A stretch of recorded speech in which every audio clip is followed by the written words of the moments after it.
Okay, so I've been asked to give the story of Max the cockatoo. So here is the story. It's a relatively short one. It's a difficult one to tell, to be honest, because there's one thing that some people advocate, which is a really good idea. Do not buy animals off Gumtree or off breeders, because you don't know what you're dealing with. And this is a cautionary tale, to be honest, about that kind of philosophy. Hi Max, how you doing? Good bird, good bird. Now he still won't actually accept me touching him, probably not. I'll give it a go, see what happens. Max, do you want me to scratch? Do you want to scratch? No? Okay. So he's definitely not, he's not interested in a scratch from my hand. He'll accept it with a stick, which is fine.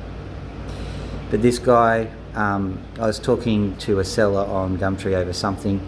He mentioned he had a cockatoo, and so I came over and had a look at the cockatoo. When I saw him, he was in a terrible way. He was in a very small cage. The only thing he had for a perch was a 10mm PVC pipe, and if I put my hand in the cage like this, he was way more terrified than that. It's okay, but you can see that obviously there's a lot. Good bird. Oh, what's that? You want it? You want it? Yeah, fair enough. You can see he has a great deal of difficulty interacting with humans. Sometimes he does better than others, and maybe we'll be able to calm him down a little bit. He's so at any rate, I forked over a little bit of money to actually buy the bird. I know you shouldn't do that, but I just couldn't leave him there, and I transferred him over to this environment.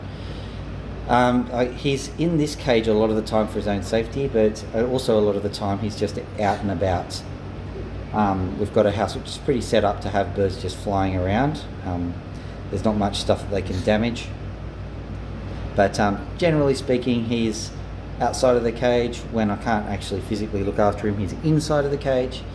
But this perch here, which I've just made, by the way, I've just put this all together for him.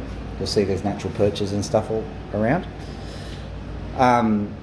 This natural environment is what he considers to be his safe space. So when he feels threatened, he actually comes in here voluntarily. So it's not much of encumbrance for him to be in this cage, especially considering how much bigger it is than the previous one that he was in. That's pretty much his story.